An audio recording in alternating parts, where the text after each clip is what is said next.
Hey, what's going on, guys? We're already back to it. It's episode 9 of Avatar The Last Airbender.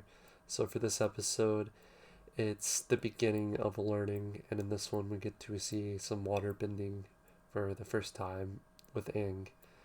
So, start things off, we have Aang worrying about his whole entire quest to fight the Fire Lord and learning every single type of bending technique before summer.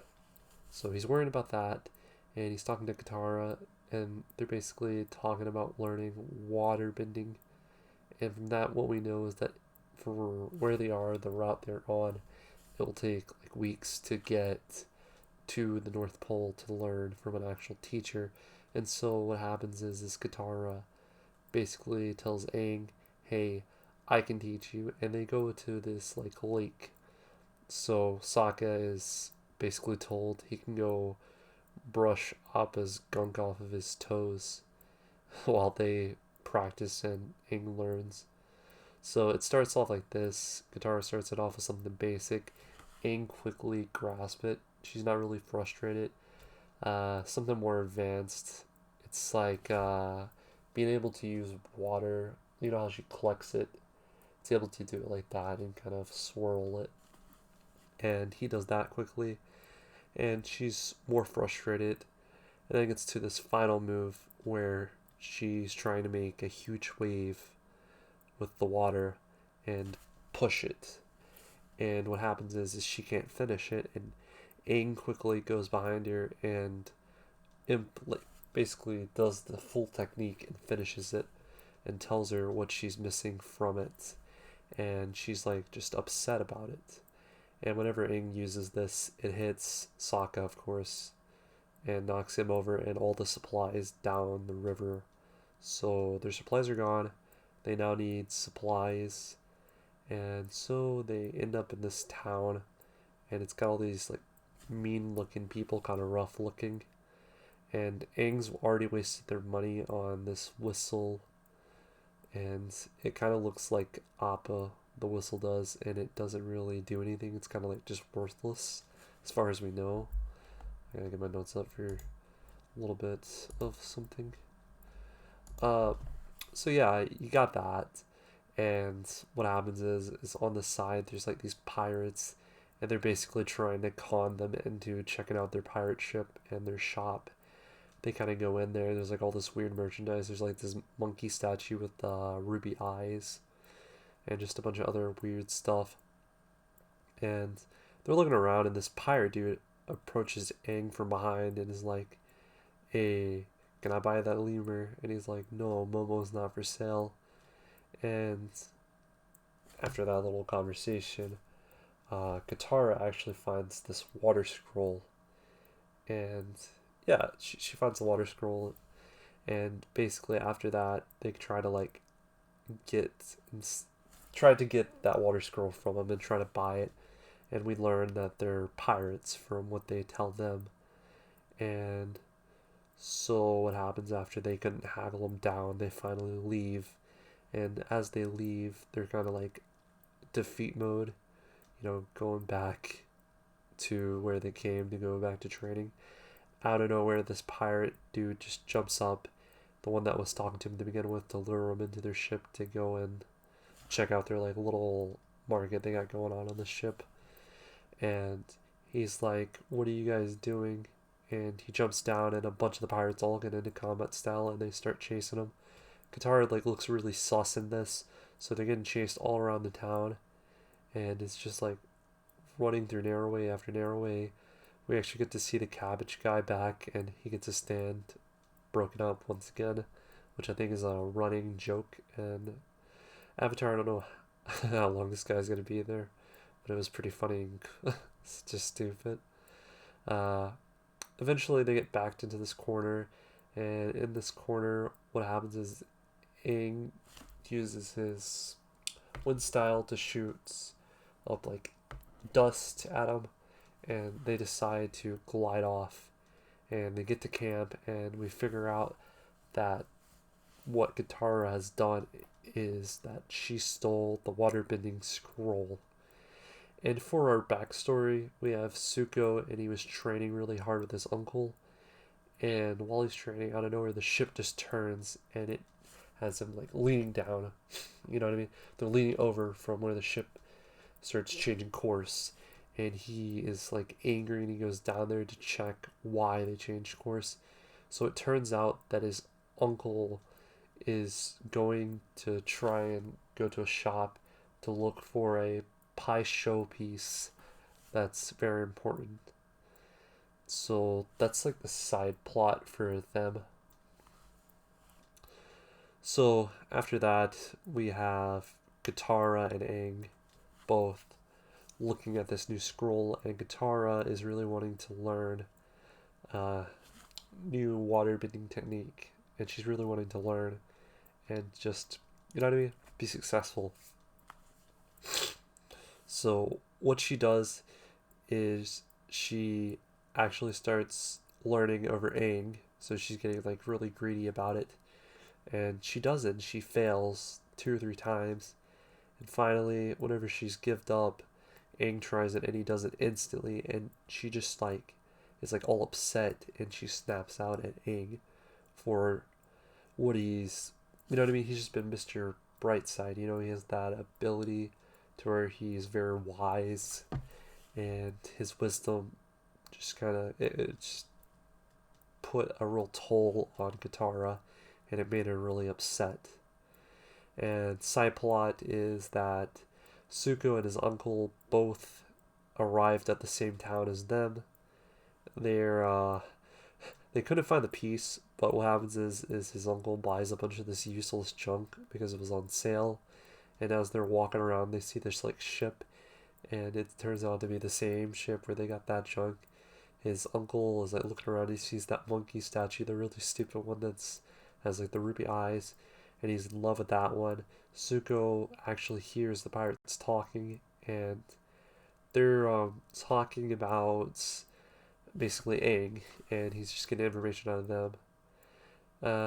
So from there we go to nighttime, and everyone's asleep. Katara actually goes and she sneaks out, and she's, you know, trying to learn how to do this move, and this move is like a slap with water. So it's water whip, I think it's called, something like that. It's like a water whiplash, and she's practicing that. And back to Suko, he's actually teamed up with the pirates to go and get Aang and the whole gang. But you know, he's there for me. The gang, Aang. He wants Aang. You know, that's what we do know. And what happens is this Katara is just being kind of loud, and you know what I mean. You can clearly tell she's there on that little island. Uh, they did use the little mini ship, and that's kind of how they got to there. They knew that it was near water because they knew about the scroll being stolen, and that's how they got the location of them. So from there, Katara hears a bunch of noise. She looks in this bush and she sees the boat. She moves out of the bush and she goes a little to the right. A pirate grabs her, and she uses water and frees herself, walks the other way. Suko grabs her, and after that, you know how it goes. Suko ties her up, and he basically grills her about where Aang and the other is, basically telling her that we will spare you and your brother and stuff like that. And he actually shows that he had her mother's necklace. That was a part of the whole bribing thing. And so, back at the camp the next morning, we get to see Katara's left, and Sokka's like, I knew she would do this. She's been doing this all night or something like that. And yeah, they throw something at Sokka, and what happens in the end as they're kind of fighting is they get shot with these net cannons, and well, everyone ends up tied up. And from there, we have this big battle between the fire and the pirates.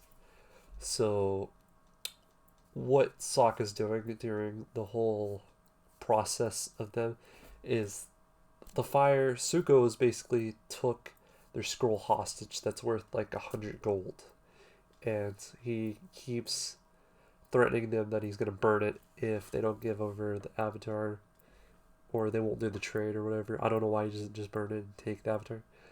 But right now that's where we are. You know what I mean? Pirates have the avatar. Suko and the other fires have the scroll at their hands. So they're trying to do a trade, and what happens is Sokka is being stupid, and he's telling the pirates that don't be stupid. Why trade for a stupid scroll whenever you can get tons of money and tons of stuff for the avatar? It's just stupid. So, you know what happens? They start a big fight, and I guess they have like smoke screens, and they throw smoke screens, and this big fight starts happening while they're all tied up. And yeah, Momo unties Katara, and Sokka, I think a sword lands, and he uses the sword to cut off his rope. And I don't remember how Aang gets untied, but he does get untied, and he gets out of the whole fight. So they're all just still fighting during all this. They go to the boat, and this is kind of like where we see Aang and Katara really make up. Is he's like, it's going to take 2 waterbenders to get out of here because the only choice they have is the boat. There's no Appa or anything. So they push the boat out, and from there they end up on the lakeway. And now what happens is that the Fire Nation boat gets took over by the pirates, and so they don't have a boat. So they're being chased by the pirates, and others. They're all just like making their way, and they get on board and they start fighting them. And it gets to this point where Katara actually gets to use the fire whip mood, and she's kind of like trained with Aang during all this, and he's made her better even though he has less experience with waterbending. But technically, the wisdom in him already knows the waterbending, so it's easier to adapt it than, I guess, her. I guess that's how it works. But it was really great. We get to see Katara and Aang make up, and I mean things work out.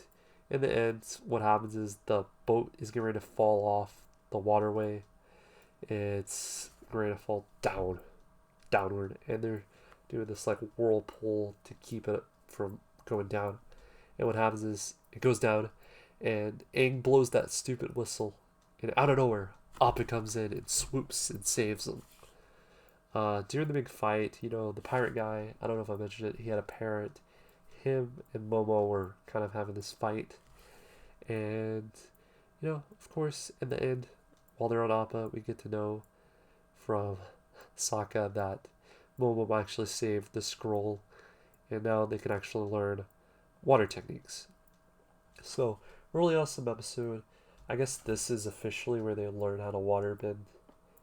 So, hey, we finally did it. They finally learned one of them, I guess, technically.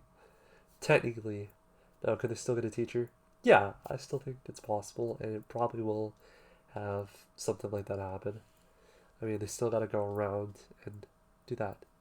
Anyway, guys, tell me what your thoughts are. How did you guys feel about this episode? I thought it showed growth on everyone, including Katara, and her being stronger in this episode.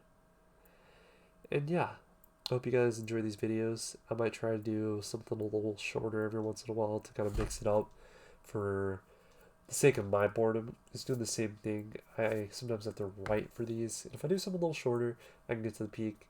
It lets me get a lot more content to you guys faster. Anyway, guys, stay safe and peace.